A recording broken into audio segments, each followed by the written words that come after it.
जय हिंद दोस्तों, complete philosophy optional for UPSC CSC 2023 की क्लास में आप सभी का स्वागत है।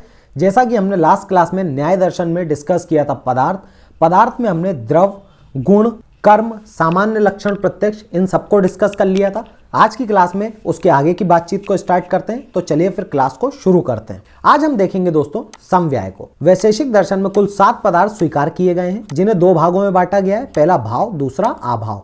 भाव 6 प्रकार के हैं, जिसमें 5वां समव्याय है। समव्याय एक भाव पदार्थ है। समव्याय की परिभाषा अगर हम देखें तो समव्याय का संबंध है जिसके कारण 2 पदार्थ एक दूसरे में समवेत रहते हैं। यह संबंध अयुक्त सिद्ध वस्तुओं के बीच होता है। अयुक्त सिद्ध वस्तुएं वे हैं जिनका पृथक अस्तित्व नहीं रह सकता। पृथक मतलब अगर हम इन्हें अलग अलग कर दें तो इनका अस्तित्व क्या होता है, नष्ट हो जाता है। ठीक है, तो बेसिकली जो समव्याय संबंध होगा वो 2 पदार्थ एक दूसरे में समवेत होंगे। ये संबंध कैसा होगा, अयुक्त सिद्ध वस्तुओं के बीच होगा। अयुक्त सिद्ध वस्तुएं क्या होंगी दोस्तों, जिनका पृथक अस्तित्व नहीं रह सकता है ना, जिसमें एक आधार होता है और दूसरा उसके ऊपर आधारित होता है। बिना एक का विनाश किए इन्हें एक दूसरे से पृथक नहीं किया जा सकता। इस रूप में यह एक नित्य एवं अपृथक संबंध है। आखिर समव्याय को पदार्थ क्यों माना जाए, तो इसे हम देख चुके हैं। चूंकि पदार्थ जिसको जाना जा सकता है, जिसका नाम दिया जा सकता है, जिसका अस्तित्व होता है, उसे हम पदार्थ कहते हैं। ये सभी गुण किसमें है, समव्याय में भी है, इसीलिए हम इसे भी पदार्थ कहेंगे। समव्याय की वस्तुवादी व्याख्या क्या होती है दोस्तों, ज्ञाता और ज्ञेय के बीच का संबंध। ज्ञेय की सत्ता ज्ञाता से पृथक है, स्वतंत्र है, तो समव्याय में भी यही है, इसीलिए हम इसकी वस्तुवादी व्याख्या उस हिसाब से देखे थे। ठीक है, वैशेषिक दर्शन वस्तुवादी दर्शन है। यहाँ ज्ञेय की सत्ता ज्ञाता से पृथक एवं स्वतंत्र है। समवाय ज्ञेय है क्योंकि समवाय को जाना जा सकता है, अतः समवाय की सत्ता ज्ञाता से पृथक एवं स्वतंत्र है। यह वस्तुनिष्ठ सत्य है। बात कर लेते हैं समवाय के प्रकारों की। यहाँ पर हमें देखना है अवयव अवयवी संबंध, जैसे कि तंतु एवं पट का संबंध। दूसरा द्रव्य गुण संबंध, जैसे पुष्प और सुगंध का संबंध। तीसरा द्रव्य कर्म संबंध, जैसे जल में गति का संबंध। जल है, जल क्या हो जाएगा, द्रव्य, और इसमें जो गति है वो क्या हो जाएगा, कर्म। ठीक है दोस्तों, सामान्य एवं विशेष का संबंध, जैसे मनुष्यत्व एवं मनुष्य का संबंध। विशेष एवं नित्य द्रव्य का संबंध, जैसे प्रत्येक परमाणु में उसका अपना धर्म विशेष समावित होता है। नेक्स्ट हम देख लेते हैं दोस्तों विशेष। विशेष में भी क्या होगा, वही परिभाषा है सेम। वैशेषिक दर्शन में 7 पदार्थ स्वीकार है, भाव पदार्थ और दूसरा अभाव। 6 प्रकार के भाव पदार्थ हैं। छठा क्या है, विशेष है। विशेष की परिभाषा क्या है, विशेष अदृश्य है, अर्थात दिखाई नहीं देता, वे परमाणु की तरह अप्रत्यक्ष है। विशेष स्वतः पहचाने जाते हैं। कैसे, स्वतः। अगर विशेषों को एक दूसरे से अलग करने के लिए अन्य विशेष माने जाएं, तो उन विशेषों को भी परस्पर अलग करने के लिए अन्य विशेष मानने पड़ेंगे, जिसके फलस्वरूप अनवस्था दोष आविर्भाव होगा। जैसे कि हमने बोल दिया कि अगर कोई एक विशेष है दोस्तों, उसे अगर हमें परस्पर अलग करना है तो हमें किसी अन्य विशेष की आवश्यकता होगी, और अगर हम इस अन्य विशेष को उपयोग में लेते हैं तो हमें इसे भी पृथक करने के लिए किसी अन्य विशेष की आवश्यकता पड़ेगी। इस स्थिति में अनवस्था दोष क्या होगा, उत्पन्न हो जाएगा। सामान्य और विशेष में अंतर यह है कि सामान्यों के द्वारा वस्तुओं का एकीकरण होता है, परंतु विशेष के द्वारा वस्तुओं का पृथक्करण होता है। तो 2 चीजों को याद रखना, सामान्य के द्वारा जो वस्तुएं हैं उनका क्या हो जाएगा, एकीकरण, जबकि विशेष के द्वारा क्या हो जाएगा, पृथक्करण। बात करें अगर हम विशेष की विशेषताओं की, तो 2 प्रकार से हम इन्हें देखेंगे। विशेष नित्य है क्योंकि जिन द्रवों में यह निवास करता है वे नित्य हैं। विशेष असंख्य है क्योंकि जिन द्रवों में यह निवास करता है वे कैसे हैं, असंख्य हैं। आखिर विशेष को पदार्थ क्यों माना जाए, तो इसे हम कई पदार्थों में देख चुके हैं। आई होप ये बात आपको समझ में आ गई होगी। विशेष की वस्तुवादी व्याख्या, इसे भी हम लोग डिस्कस कर चुके हैं हर पदार्थ के रूप में। अब हम बात करने जा रहे हैं अभाव की। तो हमने 2 प्रकार के पदार्थ देखे, भाव पदार्थ और दूसरा अभाव पदार्थ। भाव पदार्थ कितने थे दोस्तों, ये 6 प्रकार के थे। अभाव पदार्थ केवल एक था, जो कि अभाव खुद था। ठीक है, इसे हम देख लेते हैं। अभाव वैशेषिक दर्शन का 7वां पदार्थ है। अन्य 6 पदार्थ भाव पदार्थ हैं, जबकि यह पदार्थ अभावात्मक पदार्थ है। द्रव्य गुण कर्म सामान्य विशेष और समव्याय निरपेक्ष पदार्थ हैं। कैसे, निरपेक्ष हैं, जबकि अभाव पदार्थ सापेक्षता के विचार पर आधारित है। अभाव किसी वस्तु का ना होना कहा जाता है। अभाव का अर्थ किसी वस्तु का किसी विशेष काल में किसी विशेष स्थान पर अनुपस्थित होना है। उल्लेखनीय है कि कणाद के वैशेषिक सूत्र में 6 पदार्थों की ही स्पष्ट स्वीकृति मिली है।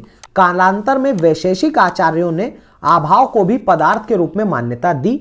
शिवदित्य की पुस्तक का नाम ही सप्त पदार्थी है।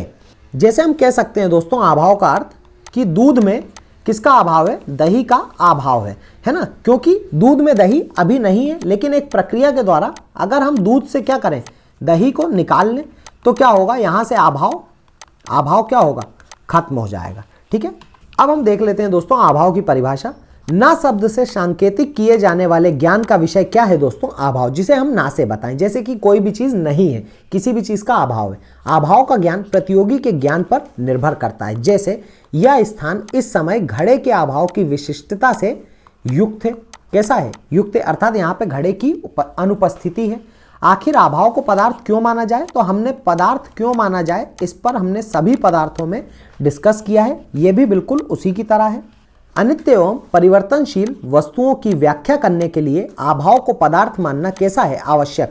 जो वस्तुएं अनित्य हैं, परिवर्तनशील हैं, अगर हमें उन वस्तुओं की व्याख्या करनी है तो हमें अभाव को मानना आवश्यक हो जाएगा। असत कार्यवाद की व्याख्या करने के लिए भी अभाव पदार्थ को मानना आवश्यक है। असत कार्यवाद का आशय ही है कार्य की अपनी उत्पत्ति के पूर्व कारण में अभाव होना।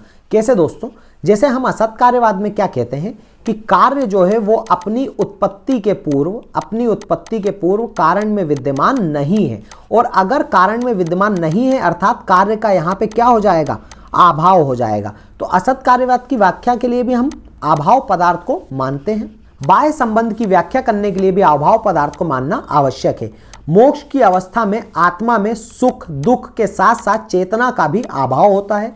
अतः मोक्ष की व्याख्या हेतु अभाव को पदार्थ रूप में स्वीकार करना आवश्यक है। बात करें अगर अभाव के प्रकार की दोस्तों, तो हम इन्हें दो भागों में वर्गीकृत करते हैं। पहला संसर्ग भाव, दूसरा अन्योना भाव। संसर्ग भाव में अगर हम देखें तो हम इसे तीन भागों में देखेंगे। पहला प्राग भाव, दूसरा ध्वंसा भाव, तीसरा अत्यंता भाव। अगर हम बात करें पहली प्राग भाव की, उत्पत्ति के पूर्व कार्य का भौतिक कारण में जो अभाव रहता है उसे प्राग भाव कहा जाता है। मतलब कि जो कार्य है दोस्तों उसका जो भौतिक कारण में अभाव रहता है उसी को हम क्या कहते हैं, प्राग भाव। निर्माण के पूर्व किसी चीज का अभाव रहना प्राग भाव कहलाता है। जैसे एक कुम्हार मिट्टी से घड़े का निर्माण करता है, घड़े के निर्मित होने से पूर्व मिट्टी में घड़े का अभाव रहता है, यही अभाव प्राग भाव है। बात करें अगर हम ध्वंसा भाव की, तो ध्वंसा भाव का अर्थ है विनाश के बाद किसी चीज का अभाव, अर्थात घड़े के नष्ट हो जाने के बाद टूटे हुए टुकड़ों में घड़े का जो अभाव है उसे हम ध्वंसा भाव कहलाते हैं या कहते हैं। फिर बात करते हैं अत्यंता भाव की। दो वस्तुओं के संबंध का अभाव जो भूत वर्तमान और भविष्य में रहता है उसे अत्यंता भाव कहा जाता है। उदाहरण स्वरूप अगर हम देखें तो रूप का वायु में क्या है, अभाव। अगर हम इसे देखें वर्तमान में, भूत में और भविष्य में, तो क्या होगा कि रूप का वायु में भूतकाल में अभाव था, वर्तमान काल में भी अभाव है, भविष्य काल में भी अभाव होगा। अत्यंता भाव अनादि और अनंत कहा जाता है। फिर बात करते हैं अन्योन्या भाव की। अन्योन्या भाव का मतलब होता है दो वस्तुओं की भिन्नता। जब एक वस्तु का दूसरे वस्तु से भेद बतलाया जाता है तब अन्योन्या भाव का प्रयोग होता है। इस अभाव का उदाहरण होगा घोड़ा गाय नहीं है। तो हम बेसिकली दो वस्तुओं के बीच में भेद को जब बताते हैं तो उसे हम क्या कहते हैं, अन्योन्या भाव कहते हैं। जैसे हम घोड़ा और गाय को ले रहे हैं दोस्तों यहाँ पे, कि अगर हम कहेंगे कि घोड़ा गाय नहीं है तो एक दूसरे के बीच का हम भेद यहाँ पे स्पष्ट कर रहे हैं। फिर हम बात करें कि अभाव का ज्ञान अगर कैसे होगा, तो न्याय मतानुसार अभाव का ज्ञान प्रत्यक्ष प्रमाण से होता है। इनके अनुसार जब हमारी इंद्रियों का संपर्क किसी स्थान विशेष या वस्तु विशेष से होता है तो फिर हम केवल उस स्थान विशेष को नहीं देखते बल्कि उसकी विशेषताओं का भी प्रत्यक्ष कर लेते हैं। विशेषताओं के अंतर्गत भावात्मक एवं अभावात्मक दोनों सम्मिलित हो जाते हैं। जैसे टेबल पर जार की उपस्थिति है, यह भावात्मक विशेषता है, और टेबल पर जार की अनुपस्थिति है, यह अभावात्मक स्पष्टता है। यहाँ पर जो टेबल है दोस्तों वो किसका कार्य कर रही है, विशेष का, और जो विशेषता है वो क्या है, विशेषण है। बौद्ध दर्शन के अनुसार अगर हम देखें अभाव का, तो क्या होगा दोस्तों, बौद्ध के अनुसार अभाव पदार्थ नहीं है। क्या, अभाव पदार्थ नहीं है। अभाव की सत्ता ज्ञाता से पृथक स्वतंत्र वस्तुनिष्ठ सत्ता नहीं है। अभाव मानसिक संरचना मात्र है, उसका ज्ञान अनुमान से हो जाता है।